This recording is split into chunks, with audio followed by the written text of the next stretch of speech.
The research vessel Kethmara drifted through the black emptiness of space like a dying whale. Its massive hull, once gleaming with the pride of the Zeltharian Empire, now looked like a broken toy floating in an ocean of stars. Deep inside, the ship, warning lights flashed red and yellow, painting the corridors in the colors of danger.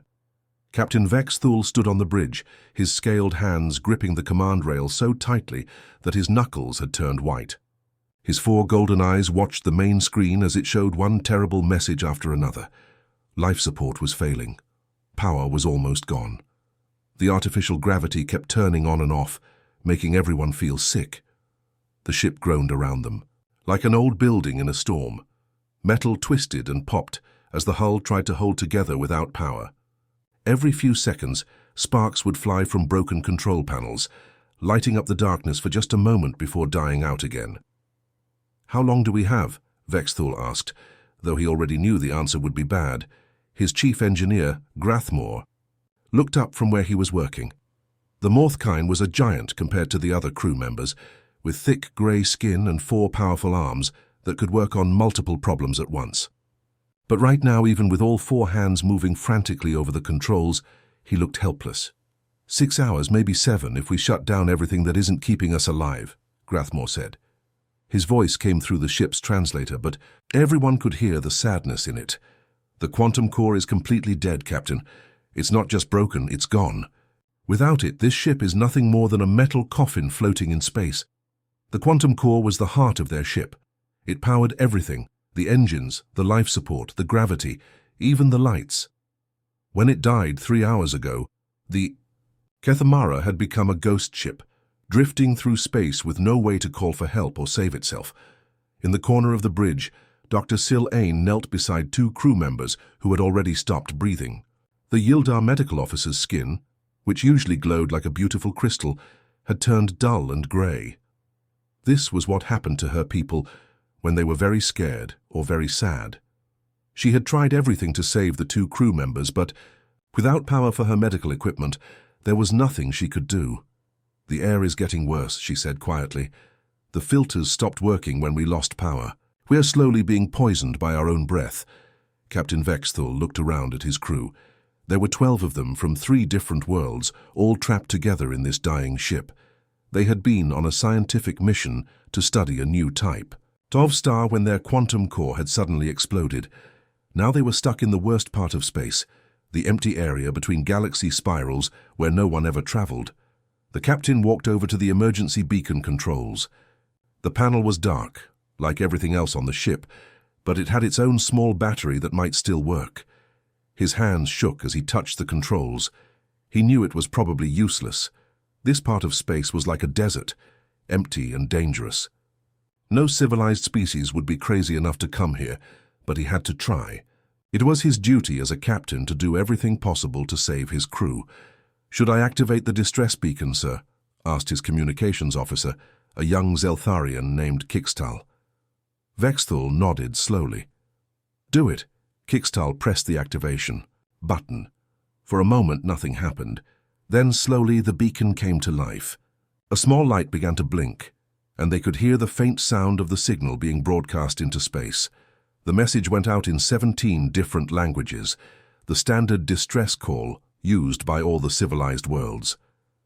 It told anyone listening where they were, what had happened, and how many crew members needed rescue. The signal was weak because of their damaged systems, but it was their only hope. "How far will it reach?" Vexthul asked. "Maybe 50 light-years," Kixtal replied. "But Captain, there's nothing out here. The closest trading post is 300 light-years away, and the nearest military base is even farther." The crew grew quiet. They all knew what this meant. They were going to die in this empty part of space, and no one would ever find their bodies. Their families would never know what happened to them. Some of the crew members started to pray to their different gods. Others just sat down and waited. Dr. Sil-Ain continued to check on everyone, making sure they were as comfortable as possible in their final hours. Captain Vexthul had heard stories about a young species called humans, but like most civilized people, he thought they were just primitive creatures who had barely learned to travel between stars. Their ships were supposed to be crude and simple, held together with metal bolts and powered by ancient fusion reactors. No human would be stupid enough to travel through this dangerous part of space. As the hours passed and the air grew thicker and harder to breathe, the crew of the Kethmara prepared for death, never imagining that somewhere in the darkness, a small human cargo ship had just picked up their desperate signal. The cargo hauler Iron Phoenix cut through hyperspace like a knife through butter, its old but reliable engines singing their familiar song. Captain Jiwoo floated in the ship's bridge, watching the swirling colors of hyperspace through the main window. After 15 years of hauling cargo to the far corners of human space, he still loved this view. It reminded him why he became a spacer in the first place. The ship wasn't much to look at. Her hull was patched with welded plates from a dozen different repairs. Her engines were 2 generations old, and her computers still used manual keyboards, instead of the fancy neural interfaces that the newer ships had. But she was tough, and she had never let him down. 3 more hours to Kepler 442, announced his navigator, a cheerful woman named Hyon, who had been with him for 5 years. She was floating upside down at her console, her long black hair drifting around her face like seaweed. "The miners are going to be happy to see us. They've been living on emergency rations for 2 months, Jiwoo smiled. The mining colonies were always glad to see supply ships. Life on those remote worlds was hard enough without running out of food and medicine. His cargo hold was packed with everything from antibiotics to fresh vegetables grown in Earth's hydroponic farms. "Captain, I'm picking up something strange," called out Minji from the communication station. She was the youngest member of his crew, barely 25, but she had the best ears for radio signals that Jiwoo had ever seen. "It's a distress signal, but the signature is alien." Jiwoo pushed off from the wall and floated over to her console. In the low gravity of the ship, moving around was like swimming through air. "Alien? Are you sure?" Minji pointed at her screen, where strange patterns of light were dancing across the display. "Look at this, Captain. The signal is using 17 different languages, and some of them aren't in our computer. The transmission pattern is way more complex than anything humans build. This is definitely not one of ours." Jiwoo studied the readings. The signal was beautiful in a way, like music made of radio waves. It pulsed and shifted with mathematical precision that human technology couldn't match. But underneath all that complexity, he could hear something else. Desperation. "Where's it coming from?" he asked. "Dead space. About 6 light hours off our current course," Minji replied. Her face was serious now. "Sir, whatever sent this is in serious trouble. The signal is getting weaker every minute. I think their power is failing." From the engine room, Taehoon's voice crackled over the intercom. He was their engineer, a quiet man who could fix anything with enough time and spare parts. "Captain, I'm monitoring our fuel usage. If we change course now, we'll burn through half our reserves. The colonies are expecting those supplies. People are counting on us." Jiwoo floated there for a moment, thinking. He looked at the cargo manifest on his tablet. Medicines that could save lives, food that would keep families from starving, equipment that would keep the mining operations running.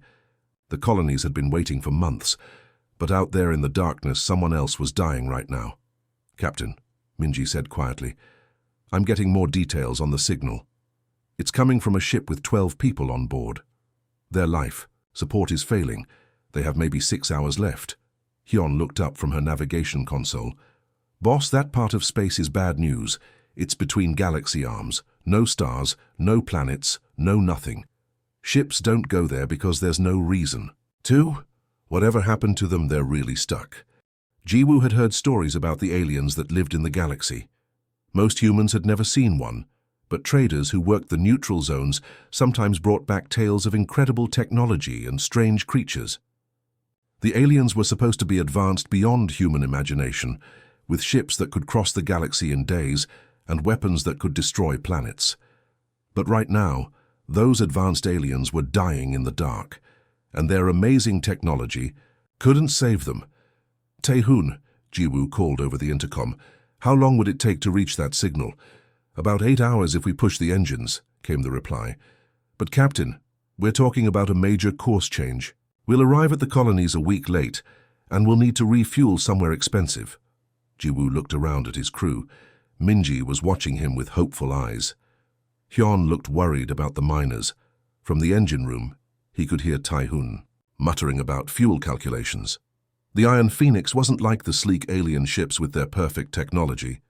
She was built by humans, for humans, and she ran on stubbornness and spare parts. Her computers were simple, her engines were loud, and her hull was covered in patches. But she had one thing that apparently even the most advanced alien ships didn't. She kept running when everything went wrong. Plot a course for the signal, Jiwoo decided. Those colonies will survive another week. Whoever's out there won't survive another day. Minji grinned and started working on her console. Hyun sighed, but began calculating the new course. From the engine room, Tae-hoon grumbled, but started preparing the engines for a hard burn. All hands prepare for course change, Jiwoo announced over the ship's intercom. We're going to help some folks who got themselves into trouble. As the Iron Phoenix changed direction and accelerated toward the distress signal, none of the crew realized they were about to make first contact with an alien species that would change humanity's place in the galaxy forever. They were just doing what humans had always done, answering a call for help, no matter who was calling. The Iron Phoenix shuddered as it dropped out of hyperspace, her old engines groaning from the hard burn. Captain Jiwoo gripped his chair as the ship's artificial gravity flickered for a moment, before stabilizing. Through the main viewport, they got their first look at the alien vessel, and everyone on the bridge fell silent. The ship was enormous, at least 3 times the size of the Iron Phoenix. Its hull was a work of art, with smooth curves that seemed to flow like water frozen in time. Sections of the ship were made from what looked like crystal, glowing faintly with their own inner light. Or at least they should have been glowing. Now most of the crystal sections were dark and lifeless. Holy stars, whispered Hyun. Look at the size of that thing, it's beautiful. Minji was already running scans from her communications station. Life signs are weak but present, she reported, her voice tight with concern. 12 beings and Captain.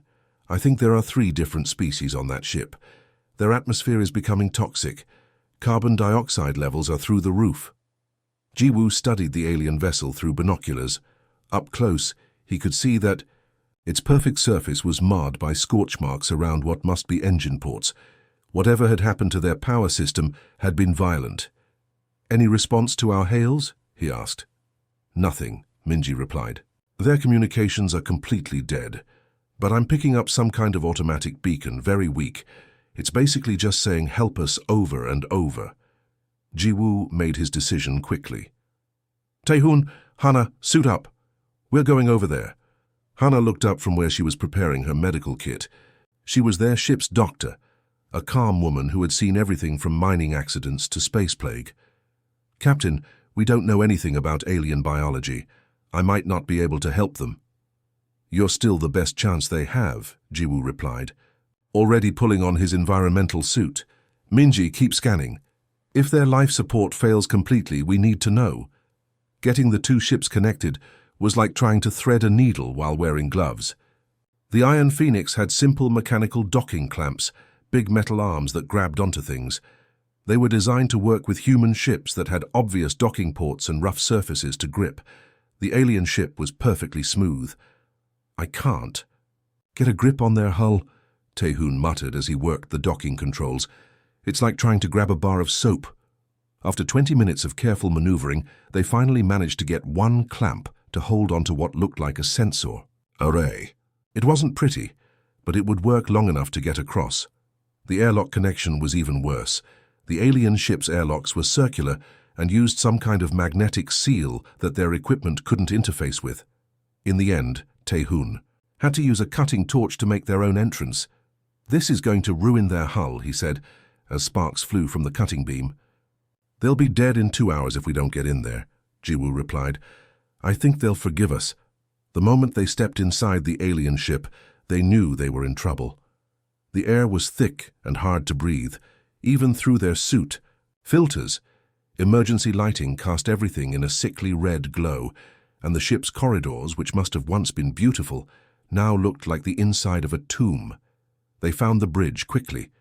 It was in the center of the ship, behind doors. That had failed in the open position. Inside, they discovered a scene that would haunt Jiwoo's dreams for years to come.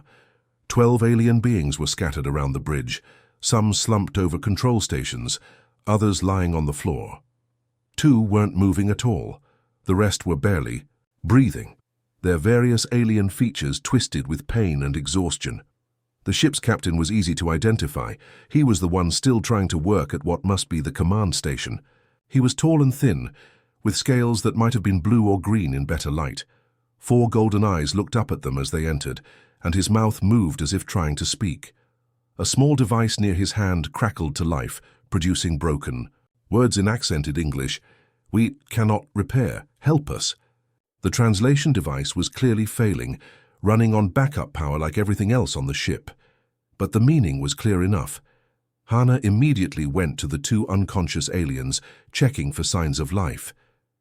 "This one's still breathing." "But barely," she called out. "The other... I think we're too late." Jiwoo knelt next to the alien captain, trying to make eye contact with those 4 strange eyes.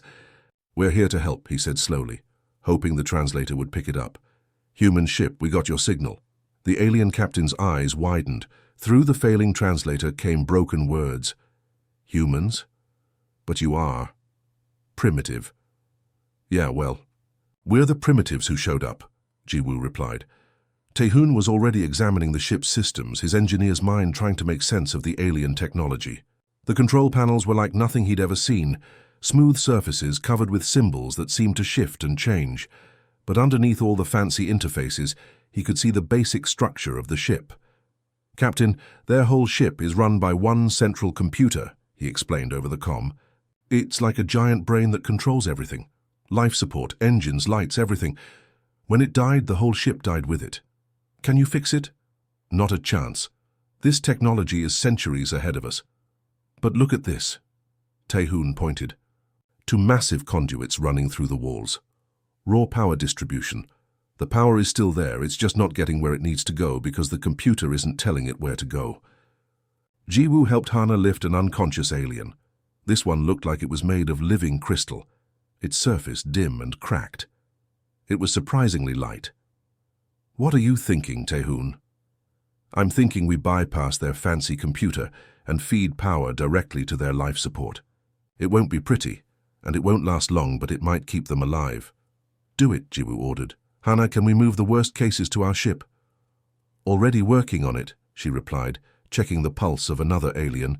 This one looked like a grey-skinned giant with 4 arms. "But Captain, I have no idea what any of these species need to stay alive. I'm basically guessing." As they worked to save the alien crew, none of them realized that they were making history. This was humanity's first real contact with the galactic community, and they were doing it the human way, with spare parts, determination, and the stubborn refusal to let anyone die on their watch. The next 18 hours turned into the longest day of Jiwoo's life. The Iron Phoenix had become a floating hospital and repair shop, with humans and aliens working together in ways that should have been impossible. Taehoon had torn apart half of their ship's spare parts inventory, creating what he called the ugliest power system in the galaxy. Thick copper cables snaked between the 2 ships like metal vines, held in place with magnetic clamps and old-fashioned duct tape. Junction boxes that looked like they belonged in a 20th century factory were bolted to the pristine alien hull. "This shouldn't work," Taehoon muttered as he adjusted a manual power regulator for the 100th time. "Their systems run on quantum field manipulation, and I'm feeding them raw electricity through copper wire. It's like trying to power a computer with a car battery," but it was working. The alien ship's life support systems hummed back to life, pumping clean air through corridors that had been filled with poison gas. Emergency lighting flickered on throughout the vessel, casting everything in a warm yellow glow instead of the hellish red of dying systems. In the makeshift medical bay they'd set up in the Iron Phoenix's cargo hold, Hana was performing miracles of her own. She had 3 different alien species laid out on improvised beds, and she was keeping them alive with nothing but basic chemistry and educated guesswork. The Zeltharian Captain Vexthul was conscious now, but weak. His scaled skin had taken on a healthier blue-green color as the oxygen levels in his blood improved. Hana had figured out that his species needed more oxygen than humans, so she'd rigged up a simple breathing mask connected to their emergency oxygen tanks. "How did you know?" he asked through the partially repaired translator device. His voice was still weak but getting stronger every hour. "Your skin color," Hana explained, checking his pulse. "When you were dying, it turned gray. When you got better, it got brighter. So I guessed you needed more oxygen." She shrugged. "Sometimes the old ways work best." The Morthkine engineer, Grathmore, was a bigger challenge. His four-armed body was massive, and he'd been hurt when the power systems failed. But Hana had realized that his gray skin was actually made of silicon-based compounds, similar to rock. He needed minerals that weren't in human medicine, so she'd ground up vitamin tablets and mixed them with saline solution. "You're feeding him crushed rocks," Minji observed, watching Hana inject the mixture into the alien's bloodstream. "Basically, yes," Hana replied. "His body processes minerals the way ours process vitamins. I'm just giving him what he needs in a form he can use." The most challenging patient was Dr. Silane, the Yildar medical officer.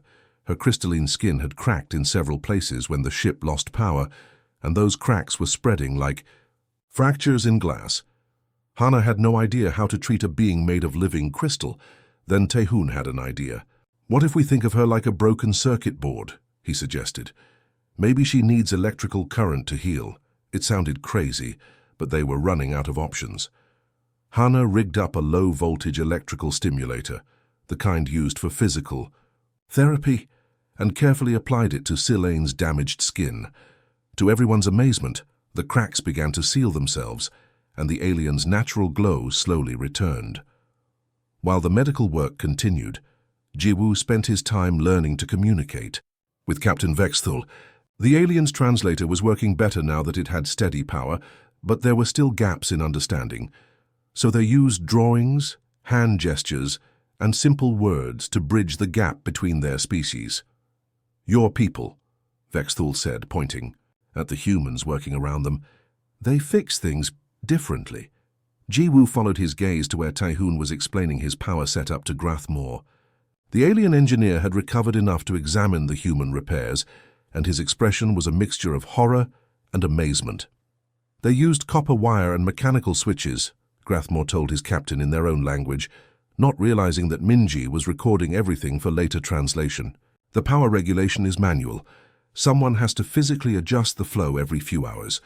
By all the laws of physics, this should not work. Our quantum systems require precise field harmonics, and they're feeding us raw electrical current. It's impossible." "Yet we're alive," Vexthul replied. "Yet we're alive," Grathmore agreed, shaking his massive head in disbelief. Jiwoo had picked up a few words of their language by now. "You're surprised it works?" he asked. Vexthul looked at him with those four golden eyes. "Your ship," he said carefully through the translator. "It is primitive, but it does not fail." Jiwoo grinned. "Sometimes the simple way is the best way." Over the next few hours, as both crews worked together, something remarkable happened. The language barriers began to break down. Taehoon and Grathmore developed their own system of technical drawings and mathematical symbols. Hana and Silane shared medical knowledge through diagrams and demonstrations. Even Minji found ways to communicate with the other alien crew members using music and rhythm. "Captain," Hyan called from the navigation station, "I've been thinking about our route back to civilization. The nearest neutral trading post is only 3 days away if we take the Kepler corridor." Jiwoo looked at Vexthul. "Your ship, can it travel?" The alien captain discussed this with Grathmore in their own language. Finally, he turned back to Jiwoo. "Our engines, they might work for short distance, but we cannot repair the quantum core. We need—" "What is your word?" "To be pulled?" "Towed," Jiwoo supplied. "You need to be towed." "Yes, towed."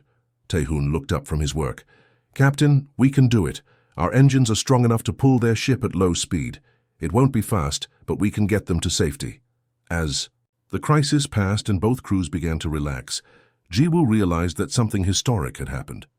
Humanity had just made first contact with alien species, and they'd done it in the most human way possible, by refusing to give up and making impossible repairs with whatever they had on hand. "Vexthul," he said to the alien captain, After we get you to safety, what happens next? The alien was quiet for a long moment. I think, he said finally, that the galaxy needs to learn about humans. You have shown us something we had forgotten. That intelligence is not just about having advanced technology. Sometimes it is about refusing to accept that something cannot be done. As the two ships prepared for the long journey to the trading post, with the massive alien vessel trailing behind the small human cargo hauler like a wounded whale following a determined dolphin, none of them realized that this rescue would change the course of galactic history forever. 3 days later, the strangest convoy in galactic history made its way toward Haven Station.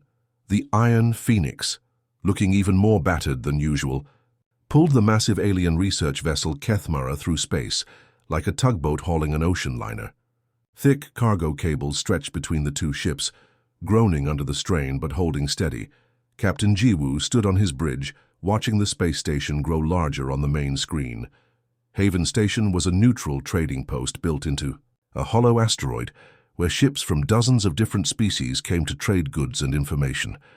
It was humanity's only real contact with the wider galaxy, and now they were bringing home the biggest story in human history. Hull stress is holding steady, Taehoon reported from the engine room. Those cables are tougher than they look. We'll make it. Over the past 3 days, something amazing had happened aboard both ships. The language barriers had almost completely broken down. The universal translator was working perfectly now, and both crews had learned to communicate not just with words, but with gestures, drawings, and shared experiences.